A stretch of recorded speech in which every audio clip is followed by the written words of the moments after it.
சம்பவம் சொல்லியிருப்பாங்க. Doctor Howard சாமர்வெல் அப்படிங்கிற ஒரு இங்கிலாந்துக்கார். அவருடைய லட்சியம் என்னன்னா, எவரெஸ்ட்டில் ஒரு தடவையாவது ஏறி அந்த உச்சியை தொற்றணும் அப்படிங்கிறது அவருடைய லட்சியம். பல தடவை முயற்சி பண்ணி தோத்து போயிருக்கிறார். கடைசியாக ஒரு தடவை இந்த தடவை எப்படி ஜெயிச்சே ஆகணுண்டான்ட்டு ஒரு 7-8 பேர் ஷெர்பானா அந்த திபெத் நாட்டுக்காரங்க, இமயமலையை ரொம்ப நெருக்கமாக வளரும் போதே உணர்ந்தவர்கள், ஒரு 7-8 ஷெர்பாவை கையோட கூப்பிட்டுக்கிட்டு இது வரைக்கும் போன பாதையில் போக வேண்டாம், வேற பாதையில் போகணும், அவங்களை கட்டாயப்படுத்தி கூட்டு போயிருக்கிறார். கிட்டத்தட்ட பாதி தூரத்துக்கு மேலே போயிட்டாங்க, அடிச்சு பிடிச்சி போகிறாங்க. பார்த்தா ஒரு பெரிய பனி அருவி, அவலாஞ்சுன்னு சொல்லக்கூடிய ஒரு பனி அருவி அப்படியே புறப்பட்டு வருது. அவ்வளோதான், நம்ம எல்லாரும் சோழி முடிஞ்சோம் அப்படின்ட்டு அப்படியே அதிர்ந்து போய் அவர்கள் நிற்கிறார்கள். அந்த வர்ற அருவி இவருக்கு முன்னாடி ஒரு இமயமலையிலுடைய ஒரு பாறை அப்படியே குச்சி மாதிரி நிற்குது. அந்த குச்சியில் தட்டி அந்த பனி அருவி 2ஆ பிரியுது. இவர் கரெக்டாக அந்த குச்சிக்கு முன்னாடி நிற்கிறார். அப்படி 2ஆ பிரிஞ்சு இவர் பக்கத்தில் இருந்து அந்த 8 வரையும் அள்ளிட்டு போயிடுது. கண்ணுக்கு முன்னாடி அப்படியே அள்ளிட்டு போயிடுது. இவர் அப்படியே நிற்கிறார். கண்ணை மூடி திறக்கிறதுக்குள்ளே கூட வந்தவங்க எல்லாரும் காலி. இவருக்கு முன்னாடி அந்த குச்சி இருக்கிறது, அந்த பனி அருவி அது மேலே இப்படி வந்து இவர் பார்க்கும்போது அது சிலுவை மாதிரி தெரிகிறது.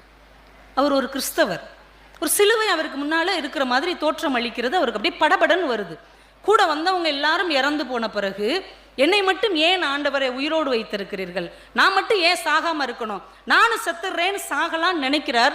உள்ளுக்குள்ளே இருந்து ஒரு குரல் கேட்கிறது, இத்தனை பேரை அடித்து கொண்டு போன பனி அருவி உன்னை ஏன் அடித்து கொண்டு போகவில்லை?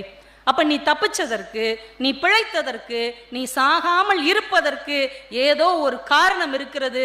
அந்த காரணத்தை கண்டுபிடித்து விட்டு அதற்கப்புறம் செத்துப்போ. உள்ள இருந்து ஒரு குரல் கேட்கிறது. உடனே கீழே இறங்கி இந்தியா முழுக்க திரிகிறார்.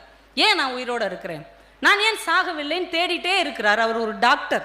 திருவனந்தபுரத்துக்கு நெய்யூர்னு ஒரு கிராமத்தை தாண்டி போகும்போது அங்கே உள்ள ஒரு மருத்துவமனையை பார்க்குறார். பார்த்தாலே ஓடெல்லாம் பேர்ந்து போய் ஒரு பரிதாபமான மருத்துவமனை. ஒரே ஒரு டாக்டர் தான் இருக்கிறார். 500 நோயாளிகள் வெளியில் உட்காந்துருக்குறாங்க. பயங்கரமாக காலரா பரவி கொண்டு இருக்கிற ஒரு காலகட்டம். எல்லாம் இன்னைக்கோ நாளைக்கோன்னு சாக கிடக்குறாங்க. இந்த இடத்தில் நமக்கு வேலை இருக்கிறது என்று உள் உணர்வு சொல்லுகிறது. அந்த மருத்துவமனைக்கு போய் இன்சார்ஜ் எடுத்துக்கிறார். அவருடைய சொந்த சொத்தை எல்லாம் இங்கிலாந்துக்கு போய் விற்று அந்த பணத்தை வைத்து அந்த ஊரில் ஒரு மிக பிரமாண்டமான மருத்துவமனையை தன் செலவில் கட்டுகிறார். அந்த மக்களை எல்லாம் காப்பாற்றுகிறார். 20 வருடம் அந்த ஊரில் இருந்து தன்னுடைய பணி இனிமே தேவையில்லை என்று தோன்றிய பிறகு இங்கிலாந்துக்கு போய் கொஞ்ச காலம் இருந்து விட்டு இறந்து போகிறார். இந்த கதையை நான் ஏன் சொல்லுகிறேன்